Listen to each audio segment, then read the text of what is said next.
Okay, great. Hello and welcome, everyone. Pleased to have you all here. My name is Brent Harris, Director of Business Development with Heads Digital. Over the past 15 years, Heads Digital has helped hoteliers achieve direct online bookings through robust technology, strategy, and digital marketing. Longtime supporter of the LNG ROC Conference, and excited to be here. If you get a chance, love to speak with you at our booth after the session here. So it's now my pleasure to introduce our dear friend, Lauren Gray, who will get us started. Lauren's the founder of Hospitality Digital Marketing, a member of HSMAI's America's Board, and in addition to being a former chair of the digital board. So welcome, Lauren. Thank you.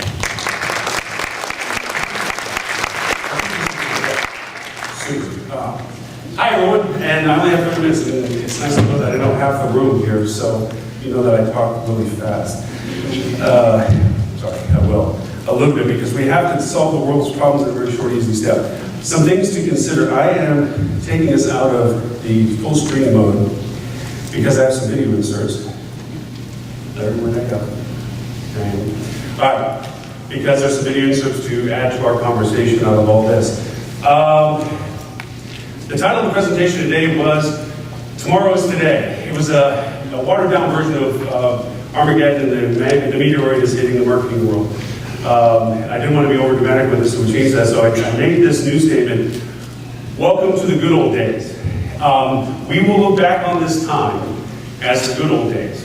The reason being is our world is fundamentally changing at this point. There are things that have happened in just the past 90 days that have changed how we will affect not just our business, but how we conduct business. And it's something that we can influence, but more importantly, we need to participate in that process. See, the sands are shifting beneath us because we're in sandboxes that we don't own.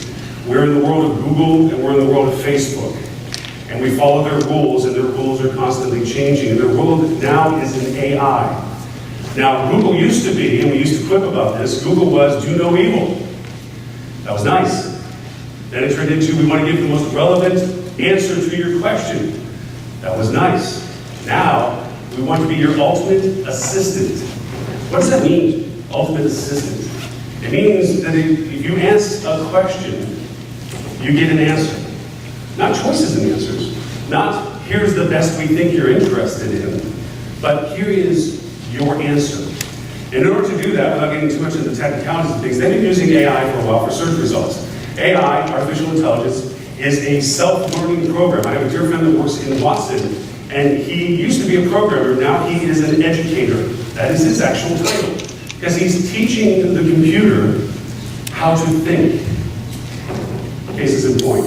I'm going to make some bold statements, but first we get into the mood and the mindset of how strange our world is, and we see the shifting sands beneath us and we don't know what it is. I'd like to, for those with iPhones, I can do the Android one, but it's two explanations different.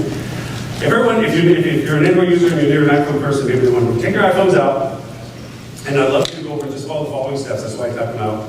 Go to your settings. Oh, for those in the front, by the way, this little ball thing here, we are using an app called Limit.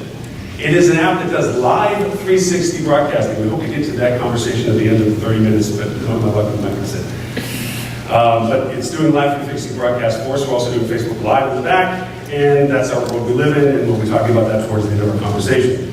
So, if you can, iPhone says go to settings menu, go and select privacy, then go to location services. Just go way down the bottom. You have to scroll a little bit, just pass all the stuff. You get down to system services. In system services, scroll all the way down the bottom, press frequent locations, and then look at the history section. I'll kill the chase. Your phone tracks you wherever you go. It knows where you have been, it knows how long you've been there, it knows, in some instances, why, but that's another story. But your phone tracks it. Unless you shut this off, your phone is taking all that data. Now, Apple says, hey, we're not using this data. Yeah, they are. And they will be. And they'll be using it better. They're going to be using it now. They're collecting it now. They look at it as all data is good data. We just don't know what it's for yet. We'll have a good conversation about that in a couple minutes as well. So I want to make 4 really bold statements to make you think. Because this is our world we're living in. We're carrying around this. 97% of the time, this is no more than 8 foot away from us. And I think Robert Cole in his presentation this morning pointed out that I hate the word millennials, younger generations will prefer not to take a bath than it is to give up their phone. And our phone has turned into everything for us, photos, location, maps, all that kind of fun stuff. So, here's my bold statements. Websites will be a thing of the past. Sounds pretty dramatic, I'll talk to you why. The search box, as we know it, the perennial blank screen with the little box, will go away. Or at least won't be used much. AI, artificial intelligence, will control your marketing. Not influence, not help, control your marketing. And video will be one of your only voices. One of the only means to get in front of people because of the pressure of usage. Okay, these are some of the video excerpts that, when it comes to technology, Larry in the back, by the way, Larry's been phenomenally helpful. We've had lots of technical fun with this because PowerPoint is a pleasant program. An Apple Mac and PowerPoint doesn't do well. So we were leaving it in this presentation because it's the only way for me to kind of control the videos in the process of all this. So we have a video excerpt that I'm hoping, Larry, if this works, if it doesn't, trust this app. Yes, we will. Larry, are we not going to do this? The arrow. Arrow. Middle arrow. Retry. In the center. And I did that, and No. oh, I hate when it does that. Hold on. This is why we do this. And Magneto. Play Magneto.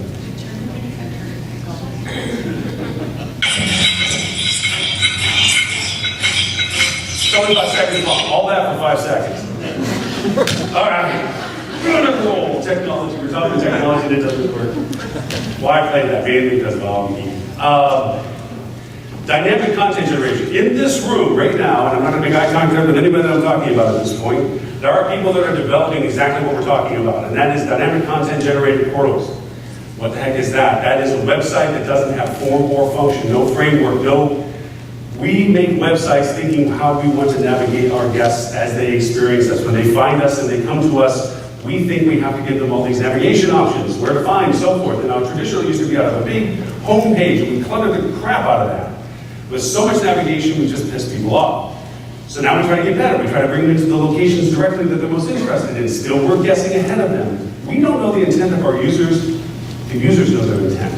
So what's being developed now is content that's generated by consumers, that's built in front of the user as they come through your portal. How this translates.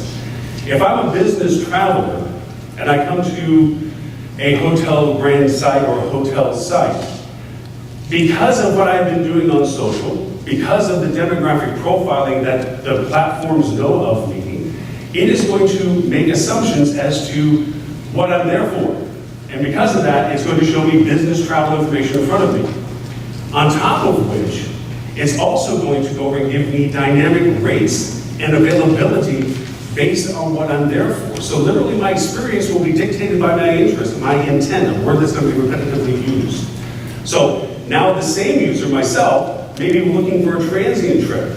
Again, because of what I've been liking on pictures, commenting to people, what's been in my email, all these sources of data where I might have physically been visiting, now all of a sudden, as I go to the same website, quote unquote, the content in front of me is about transient travel, about things I'd be more interested in, packages, amenities, whether I'd be bringing family or not bringing family.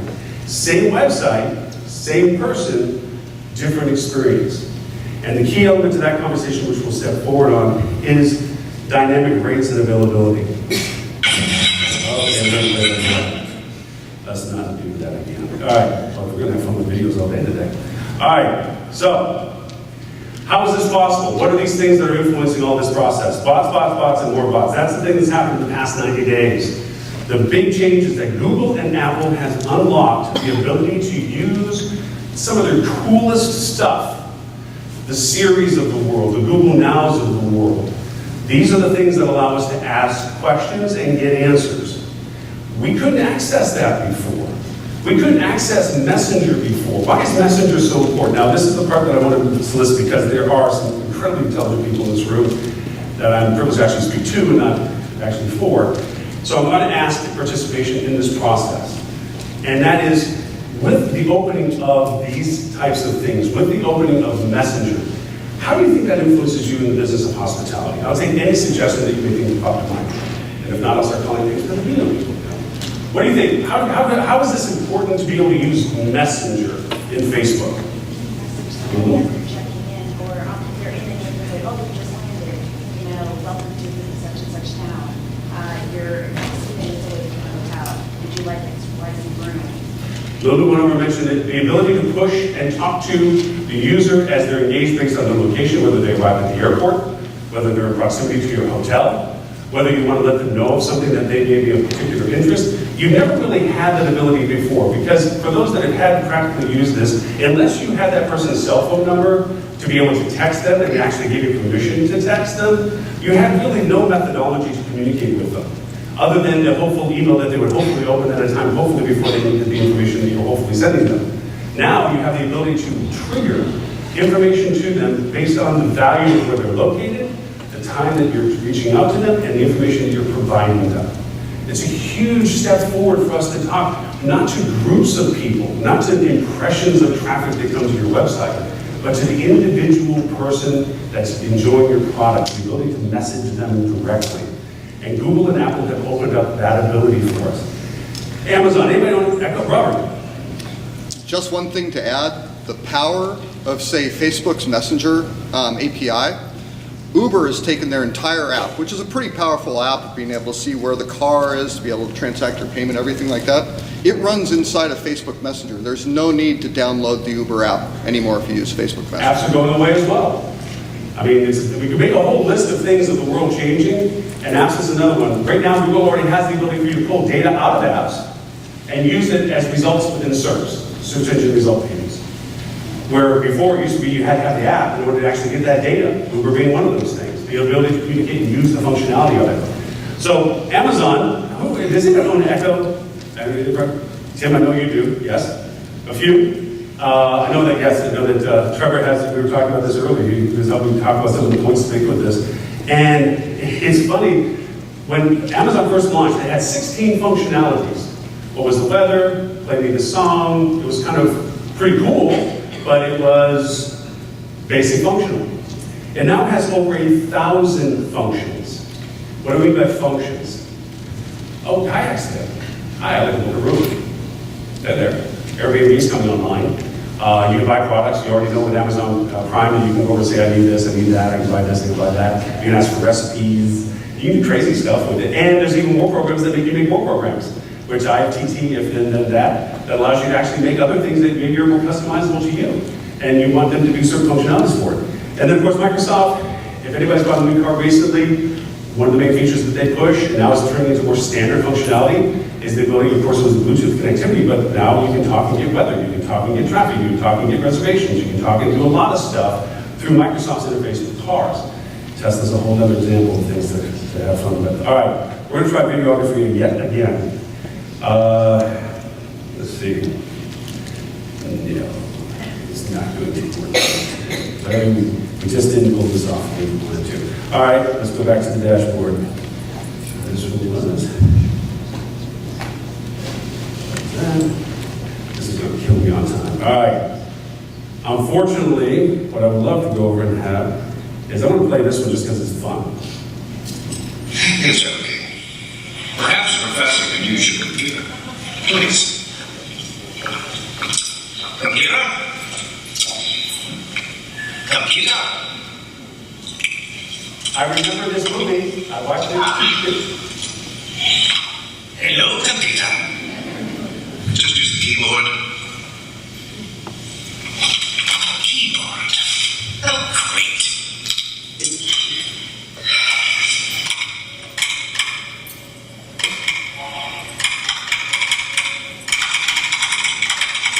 Okay, we'll get the idea for that. I could watch the whole thing. First off, I would love to have had that computer. That was a really expensive computer that I could not afford. I had a Commodore 64 for those who go back in time with me. Probably badly. Let's see. Where is... I do not see all of the videos. Sorry about that. I would love to have played you the Amazon commercial, which was Alec Baldwin, where now you just talk to it. For those who have an echo, you know what I'm talking about. We'll skip the visual on it because it makes sense that you now talk out. Trevor made a great comment. It's like, sometimes it talks back to you, and you didn't mean to talk to it to begin with. It's like, I didn't understand what you said, or why do you want to know that? I have an Apple TV now. I'm building a program for it, because I believe Apple TV is going to be an interesting interface. An app for it, I should say. And it's fun to be able to pick up this little thing and say, play Downton Abbey, Season 5, Episode 6. And it just plays. It doesn't, you're not opening up a program, you're not plugging your laptop into a monitor or into your computer, even through Google Chrome, even if you transfer it to your TV. You're talking to inanimate objects now and getting answers or functions from them. And it's all moving into the Internet of Things in your home as well. Tying this all back to your industry, tying it all back to revenue management. How does this change how we do business?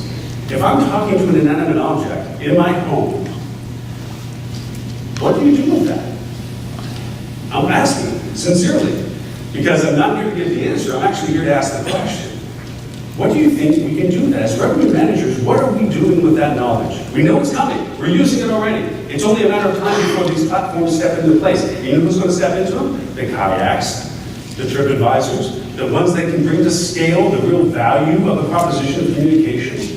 What happens to your hotel, your brands of hotels, your clusters of hotels, your locations of hotels? Where does that step into this process? How do you step into that communication so that when somebody's thinking about traveling to your destination, your product is a part of the process of what that little inanimate object is talking to you about? All right, there's Alec. And we should play these. Robert mentioned this a little earlier this morning, and this is, am I saying this right? Viv? It is Viv. Viv, I say it's Viv, he says it's Viv. It means life. So the story of this, and to be honest with you, because we are flying through time, these are the guys that made Siri on Apple, okay? And then they made a lot of money selling Siri to Apple. It used to be an app for Apple. And then Apple bought it, and the Siri guys ran off. And now they're making this thing called Viv. Ooh, maybe I have to display. We'll see. All right, so while I'm chatting. So Viv works on all platforms. Not Apple, not Google, on all platforms. And what Viv does is, there it is. Let's see if I can get him to talk to us. Okay. To show you a little more of the power. We'll see how this goes. Will it be warmer than 70 degrees near the Golden Gate Bridge after 5 p.m. the day after tomorrow? Ever asked that on your phone? Boom. Answer. Okay.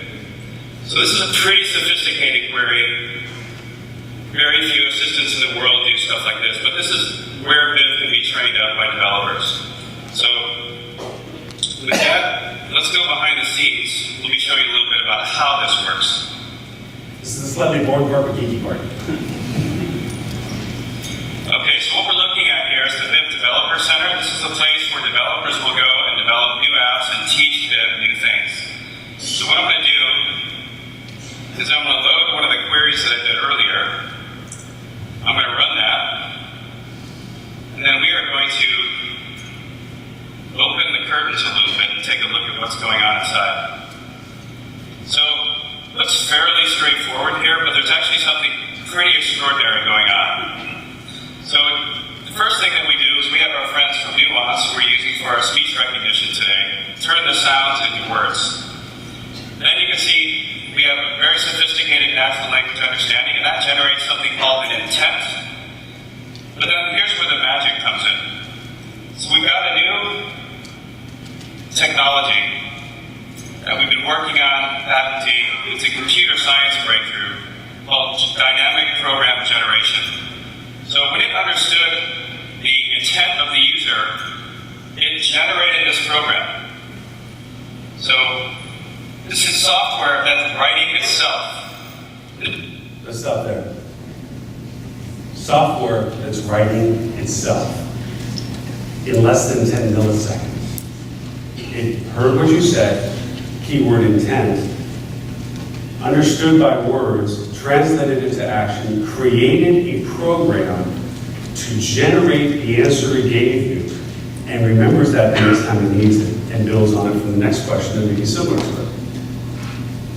I'm a movie buff. I have a video clip of the Terminator, just saying.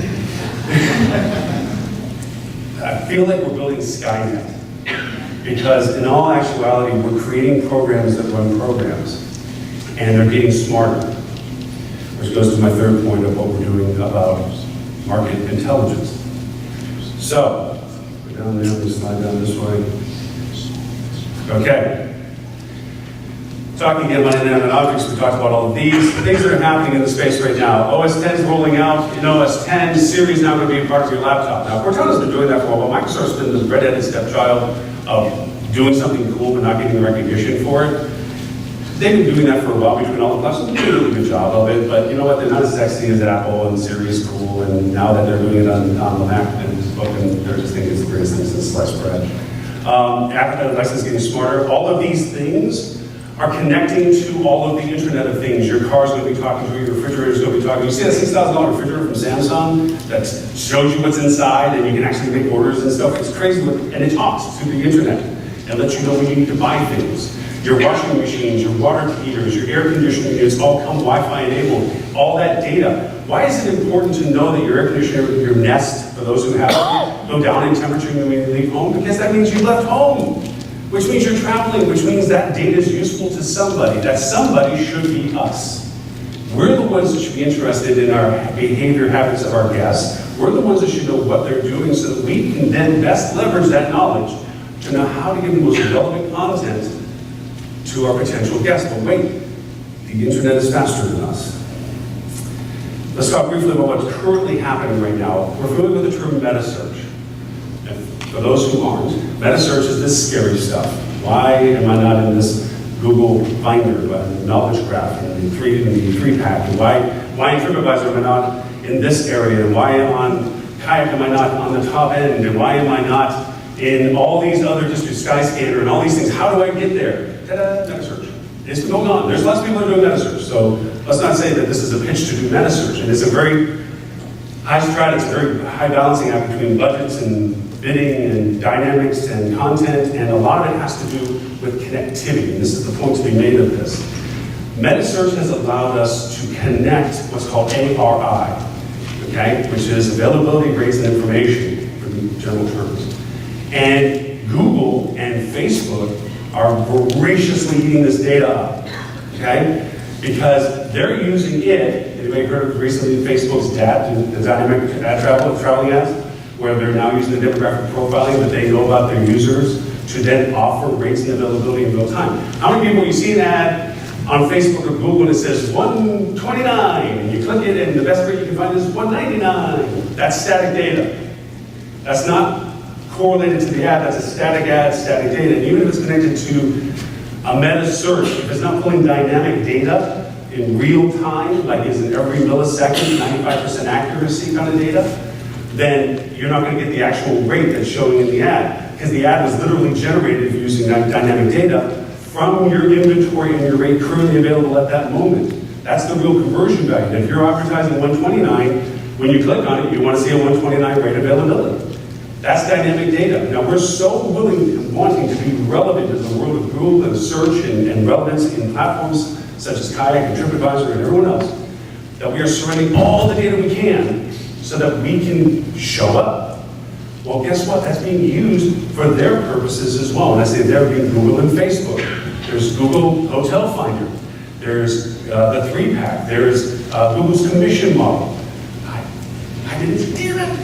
Running out of time. Okay, all of that data is being used. And because of that, they're getting ahead of us because they can place their ads on all these platforms before we even think about doing it. Google is actually able to offer dynamic rates down to the minute.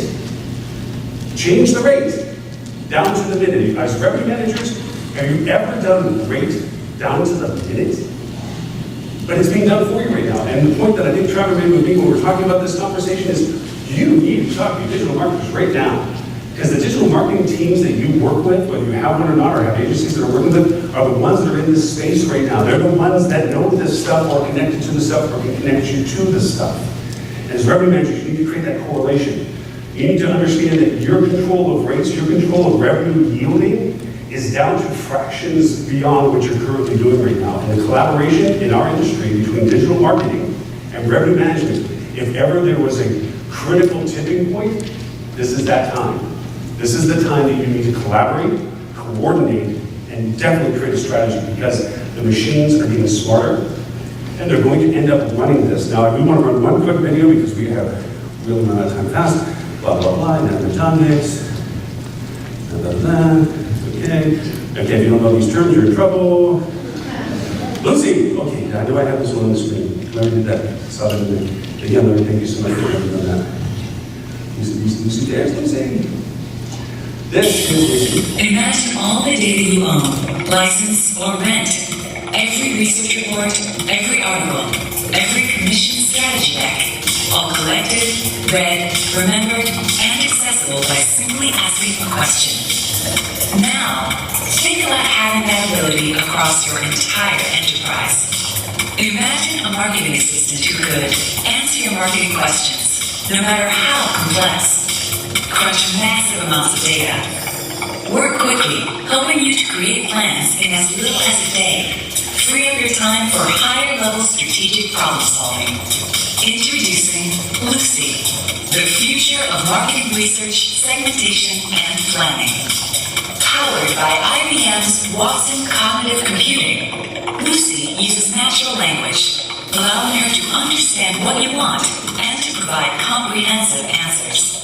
Lucy accesses all the data you own, have ever commissioned, or have licensed. Even the 80% of data stored outside traditional databases, PowerPoint presentations, PDFs, and Word documents. Every asset can finally be leveraged. Lucy combs through more data in a minute than your marketing team could go through in a year. In response to your question, she presents the most relevant answer. Lucy is a segmentation expert who assembles complex portraits of your target audience. She begins by taking audience attributes obtained through preliminary research and then hunts for individuals who share those traits.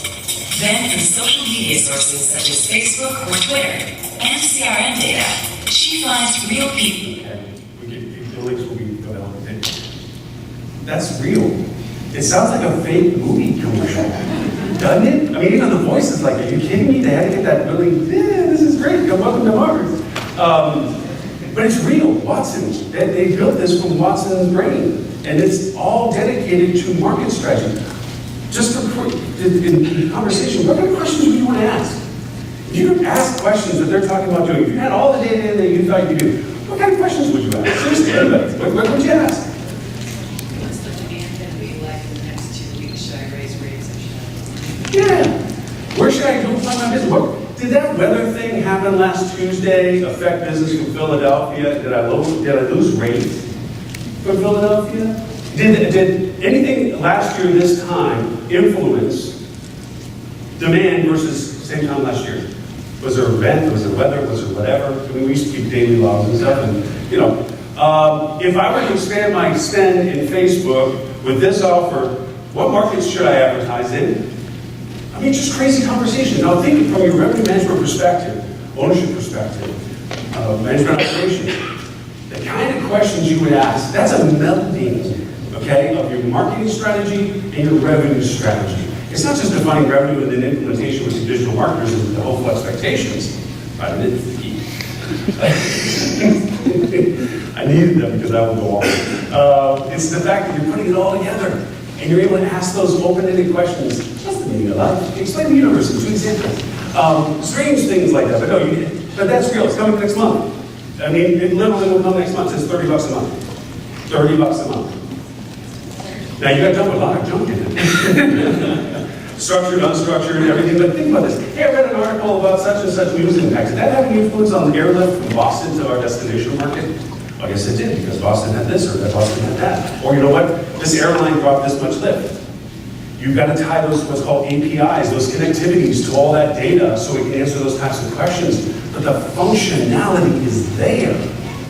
The pieces of the puzzle are on the table in front of us right now. We just got to put the pieces together. Metasearch is real right now. The connectivity that it creates is real right now. The marketing strategies are real right now. The Facebook dynamic ad is there right now. All this stuff is there. And while we can still control the machine before the machine takes over, that sounds a little funny when I say that.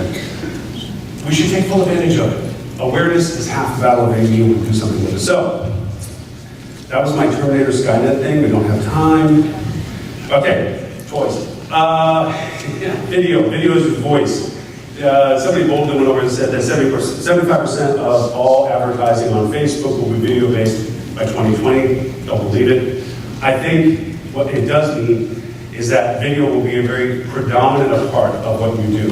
Example, I do not advertise this. We do this thing for HSM now. It's a lab. I don't know if you're familiar with labs. Actually, I'm going to move to the platform soon. But it's Tim Peters from Tim Peters Associates, Robert Cole, Everson Entrepreneur Flip Tube, regular people. We have people from all over the world. We went over and it's like the Brady Bunch. It's 4 screens, 4 pictures. We go live every Friday, 10:30, and we talk about what's going on in hospitality and the news, what's the tools, techniques, case studies, whatever. We have people join us from around the world. 600 people a week join us from around the world. We do not advertise. We simply show up. They join. We talk. They sometimes join in on the videos. They sometimes give us texts. We share links. We talk in open discussions. We take product leaders, bring them in. We debug the products in the sense we talk about them. We constantly invite people, come join us. You're all welcome to join us. You're all welcome to contribute. I'd be more than happy to kick Robert off the chair sometime. And having joined the conversation because it's really an open dialogue. So she has to create, because this stuff is moving so fast. You can't wait for the newsletter.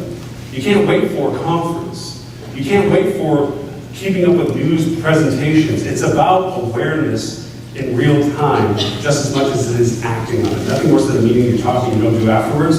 Nothing worse than being aware and not acting. So, with that in mind, and that's it. This 360, this is something weird. That little ball is the whole camera. And it's being broadcast live on a platform called Live It. Right now, whoever's on Live It can watch us live, which is around the world.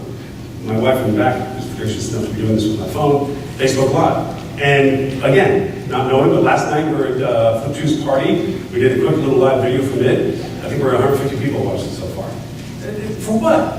We just, hey, we're having fun, you know, and boom, it's on. To give you an example, if you ever want to go see how much fun this is, facebook.com/live-map. That's the Facebook version of it. Periscope's out there. Of course, Twitter you can do live. But what happens is it shows you all the live broadcasts at one time, just like a Periscope map did. This is no reinvention of the wheel. It's a key. If you roll over anybody, it shows you where they're watching from, that person. So you can actually see who's looking at what's going on. So you literally see the time clock go around the world. So this is all happening now. And the question, without the answer, but the question is, what are you doing about it? All this is the reality. The voice, the echoes, the Google Nows, the Google Assistants, the car that talks to you, all this is happening. We need to figure out how we can implement our business into those platforms and usabilities to be the best in hospitality. It's not about just the product, it's about the spirit of service that we provide, the product that we give our guests, the reason why we exist.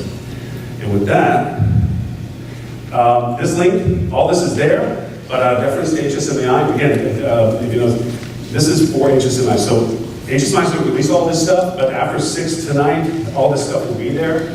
If you want to download any of the links, blah, blah, blah, so forth, but HSMI should have first to be able to send all this out, but you can always go back there at any time and pull this data out, watch the videos that I intended to play better. And that's it. Yeah. Oh, questions? Wait, anything, real quick. Anything? Do I have a minute? Yeah, no, but being the life? Okay, that's it. No, all right, that's it. Thank you.